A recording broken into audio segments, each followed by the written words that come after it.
cette seconde édition, le sujet du jour va être le cross bitume. La vidéo va se découper en 4 chapitres. Chapitre 1, introduction. Chapitre 2, décortication du phénomène et apparition sur YouTube. Chapitre 3, influence sur les jeunes. Chapitre 4, le verdict. Alors c'est parti. Chapitre 1, introduction. Cross bitume, comme son nom l'indique, est une pratique visant à utiliser des motocross sur le bitume, donc les détourner de leur usage premier pour les utiliser en zone urbaine. Ça consiste à des wheelings, des courses-poursuites avec la police et tout un tas d'autres conneries très risquées. Les véhicules utilisés sont généralement pas homologués pour la route puisqu'il s'agit le plus souvent de motocross. Toutefois, des motos de grosse cylindrée ainsi que des scooters mais aussi des cyclomoteurs peuvent être utilisés. Ça, c'est la définition que tu donnerais à mémé Jacqueline pour ne pas trop la choquer vu qu'elle a déjà une insuffisance cardiaque et 85 années de bons et loyaux services dans ce monde de gogol. Voici la définition version panda. Ce sont des bandes décervelées au cul ne dépassant pas la majorité des crustacés que tu peux retrouver dans ton marché local, le cul posé sur un cross à faire de la merde sans aucune conscience du danger qu'il représente. Nous allons donc analyser en essayant de ne pas trop s'énerver l'étendue de la connerie de ces pratiquants.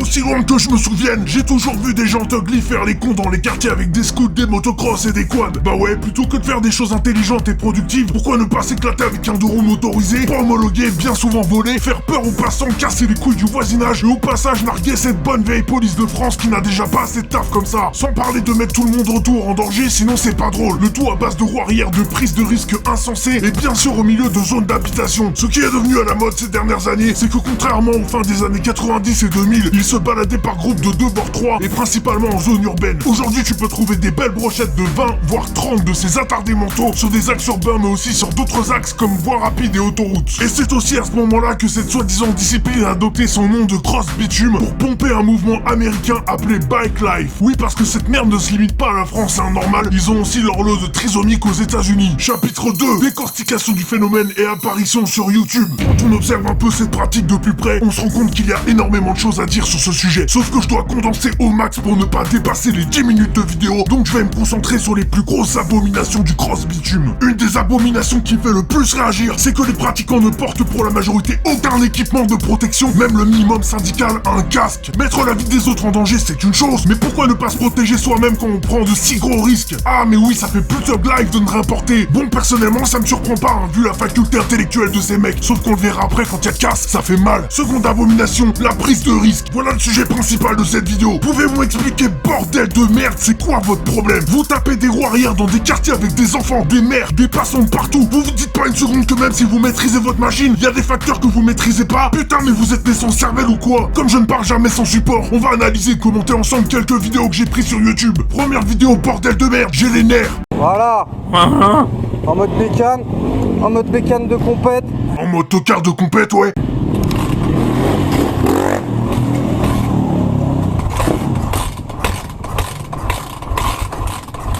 Non mais c'est quoi ce délire? On dirait un clébard en train de se gratter là. Oh là là. Ouh. Elle galère un peu à démarrer ta merde pour une bécane de compète là. A few moments later. Ouais, ok, un wheeling en plein centre-ville, d'accord.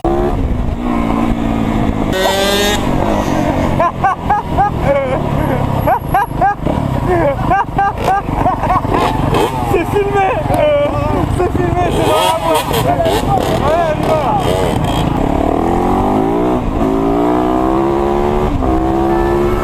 Ok, donc là on peut entendre une sirène de police et comme vous le voyez à gauche de l'écran, il est poursuivi par un motard. Malgré les multiples sommations de l'agent de police, il refuse de s'arrêter, ce qu'on appelle dans le langage courant un délit de fuite. Maintenant, regardez la séquence qui va suivre, et dites-moi si objectivement, c'est pas de la prise de risque ça. Ok, donc le gars il est monté à l'arrache sur le trottoir, je voulais juste imaginer s'il y avait quelqu'un qui apparaissait et qui s'apprêtait à traverser, ça se serait fini comment? Putain de bordel de merde, c'est pas représentatif de prise de risque ça? Y a vraiment un déficit de matière grise chez l'abruti qui a filmé cette saloperie de vidéo. Second extrait, c'est parti.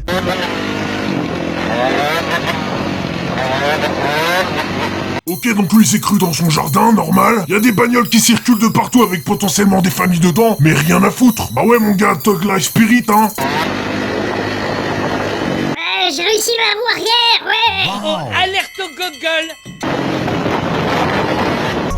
I get it out the mud. Yeah, yeah, yeah.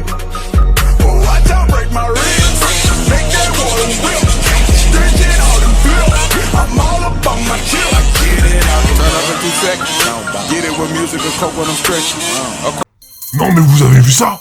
Le gars s'est carrément décalé pour le laisser passer? Non mais sans déconner? Putain mais c'est quoi ce délire?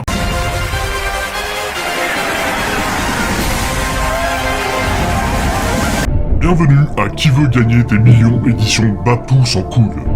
Mon cher Jean Eustache, nous jouons maintenant pour 150 000 €. Voici la question. Quelle était la bonne conduite à adopter de la part de l'automobiliste dans la dernière vidéo? Réponse A. Ne pas réagir.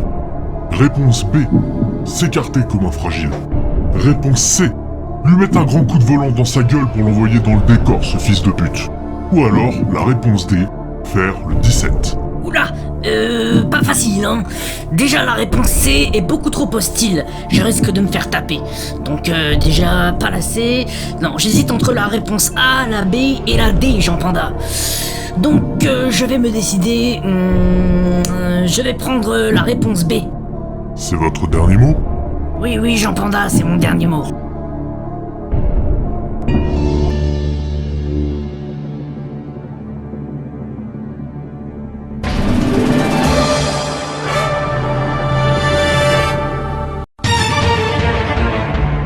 Eh bien oui, bonne réponse. Vous êtes vraiment un Babtou sans couilles. Félicitations, déjà 150 000 €. La blague. Putain, mais jamais je m'écarte. Je m'en tape le cul par terre que tu t'exploses la gueule sur mon pare-brise arrière. Je suis assuré dans un véhicule homologué avec un permis valide. Qui de nous deux a pas sa place sur la route? Ouais, mais frère, pourquoi tu dis ça? On gère, t'inquiète. Tu gères rien du tout, mon gars. C'est qu'une question de temps avant que t'ailles embrasser le goudron et que tu répandes tes dents sur le sol. Vas-y, me casse pas les couilles, Ray, on fait ce qu'on veut. Bah non, connard, tu fais pas ce que tu veux. T'es dans une société où tu vis en communauté et cette société est fondée sur des lois que tu dois respecter. Ouais, mais on gère, poto, t'inquiète, y'aura pas d'accident. Ah ouais, t'es sûr? Bah ouais, frère. Ah bah oui. Oui. Vu que tu le dis, je te crois, hein, t'as l'air de savoir de quoi tu parles. Bah ouais, Ray. Alors explique-moi juste une chose. C'est quoi tout ça? Une petite fille de 8 ans a été percutée à un passage pour piétons par une motocross dont le pilote ne s'est pas arrêté. Connard! Un motocross, il percute 3 enfants et prend la fuite. Bien le strike, fils de pute!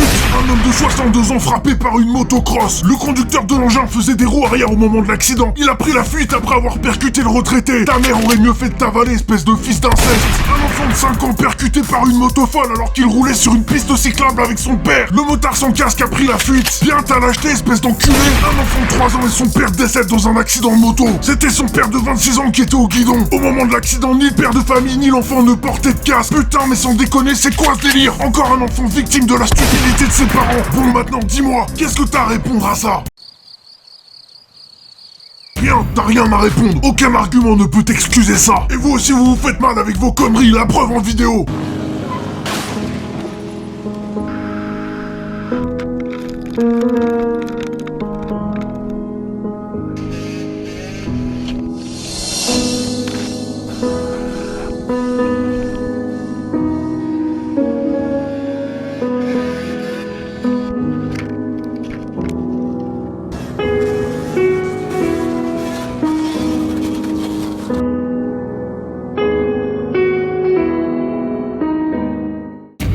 On fouille un peu sur le net, on s'aperçoit que certains médias ont rencontré des pratiquants de cross bitume. J'ai lu un article là-dessus, et ils mettent en avant le fait que leur pratique est, je cite, révélateur d'un manque de moyens général dans nos sports. Pas assez d'infrastructures pour pratiquer nos passions. Ok, je veux bien l'entendre, sauf que tu vois, je suis passionné de hockey sur glace, et les patinoires en France, hein, y en a pas 10 000. Est-ce que ça veut dire que pour autant, je sors de chez moi, et je vais mettre des mises en échec à n'importe qui dans la rue? Bah non, c'est pas légal. Donc cet argument est entendable, mais n'est en rien une excuse. Troisième abomination, la mise en ligne sur YouTube. Forcément, avec l'arrivée de technologies embarquables, c'était évident que Jean YZ250 allait se procurer une caméra pour filmer ses conneries. Mais pourquoi mettre ça sur YouTube, bordel? Tu crois pas que l'exemple que tu donnes est déjà assez cancérigène comme ça? Mais on va en reparler. Parlons maintenant des conséquences, et particulièrement de l'exaspération des habitants. Vu la gêne occasionnée et étant donné qu'en milieu urbain il y a du monde, les gens en ont ras le cul. Il arrive certaines fois que des riverains excédés se fassent justice eux-mêmes. Là, on a l'exemple d'un homme qui a tiré sur un autre qui roulait en quad dans le quartier. Et ce dernier est mort. Mais merde quoi. Ma question est la suivante. Entre les accidents et ça, vous trouvez pas que ça prend des proportions démesurées? Le meurtre est impardonnable, on est d'accord. Mais vous êtes responsable du fait que les gens en ont ras le cul de vous. D'autant plus que maintenant les flics n'ont même plus le droit de vous poursuivre. Grâce à des consignes données par leur hiérarchie de fragiles, ils ont l'ordre de laisser filer tous les cross bitumeurs. Et bah putain, ça part vraiment en couille dans ce monde de merde. Parce que toi tu vas passer derrière en règle sur ta moto homologuée, t'auras juste la chicane d'enlever et tu vas te faire enculer de 1500 balles plus immobilisation. C'est normal ça? Bah ouais mon gars, bienvenue en France. Chapitre 3, influence possible sur les jeunes. Vous ne vous rendez même pas compte que vos comportements influencent des jeunes qui sont encore malléables, de par leur âge et leur volonté d'intégration. Vous leur montrez dans la vie ou sur YouTube que de la merde, et ils vont vous imiter en cherchant à vous ressembler. Dis-moi, comment tu te sentirais si ton petit frère s'encastrait dans un mur ou une bagnole et venait à décéder juste parce qu'il cherchait à te ressembler? Réfléchis un peu à ça. Chapitre 4, le verdict, et appelle déjà le SAMU parce que ça va faire très mal. Voilà ce que je pense du cross bitume. Vous êtes des dangers publics, le cancer du cancer de la route. Vos comportements créent des drames qui brisent des familles, et votre courage légendaire vous pousse à fuir. Vous assumez même pas vos conneries, sauf quand il s'agit de vous la péter dans vos vidéos de merde sur internet. Vous êtes un exemple néfaste pour les générations à suivre, et vous salissez les vrais stunters qui eux pratiquent dans des conditions sécurisées. Vous avez du sang sur les mains, et ça un jour ou l'autre vous le paierez très cher. En attendant, faites preuve d'un peu d'intelligence, au lieu de risquer de percuter des enfants. Isolez-vous dans un endroit où les seules personnes à qui vous pourrez faire du mal ce sera vous. Parce que même si votre intention n'est pas de blesser ou tuer quand un drame se produit, vous passez de délinquant routier à criminel. Et le jour où votre conscience se réveillera, il vous faudra accepter de vivre avec la mort de quelqu'un ou une vie brisée jusqu'à la fin de vos jours, bande de tocards. Voilà, la sentence a frappé, maintenant je laisse le SAMU vous réanimer. Pense à mettre un pouce bleu si t'as aimé la vidéo. Pense à disliker parce que tu ressembles à Tic et Tac sur un cross. Abonne-toi pour plus de motobugs. C'était le Panda, reposez en paix.